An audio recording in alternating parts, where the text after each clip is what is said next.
Alors, quels sont les outils avec lesquels tu travailles? Pour tout ce qui est relationnel, typiquement, c'est avec de la CNV, Ouais. donc la communication non violente, où il faut travailler sur la systémique de l'ado. C'est-à-dire que si on travaille, par exemple, si je reprends l'exemple de l'estime de soi, on travaille l'estime de soi, mais que quand il rentre chez lui, les messages qu'il reçoit de la part de son environnement sont négatifs, et inconsciemment, je ne dis pas que le parent casse volontairement son enfant, hein, ce n'est pas du tout ce que je dis, mais on a des fois des réflexes de parole, on ne se rend pas compte de l'impact que ça peut avoir. Si on ne travaille pas sur cette systémique avec les parents, en fait, on casse le travail qu'on fait seul avec l'ado. J'aime beaucoup travailler avec les Lego. C'est quelque chose que j'aime beaucoup, qui marche bien avec les ados, mais avec les adultes aussi d'ailleurs.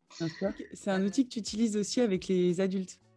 Ah oui, oui. Plus avec les adultes d'ailleurs, même qu'avec les ados, pour être honnête, à l'heure actuelle.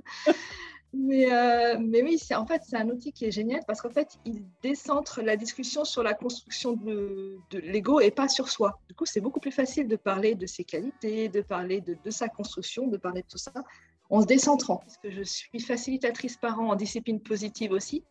Donc, ça me permet aussi de donner des outils aux parents. C'est une méthode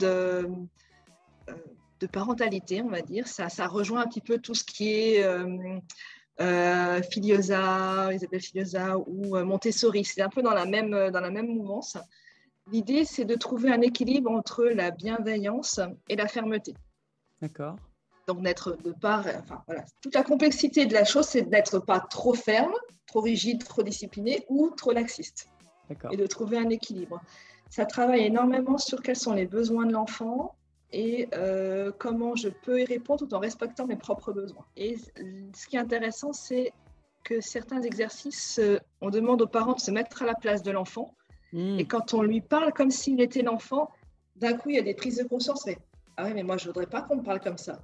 Ah. Mais je le fais. Ah oui, ok. Et comme ça, du coup, ça permet de belles prises de conscience. Et aussi de l'ikigai que j'utilise pour travailler l'orientation avec les ados. Je travaille sur l'ikigai, leur mission, leur qualité, leur talent. On va travailler aussi sur tout ce qui est commencer à créer une ébauche de CV, comment ça fonctionne, comment je me sens face à un adulte pour faire un entretien, comment je dois me positionner quand j'arrive dans mon premier job ou mon premier stage, etc.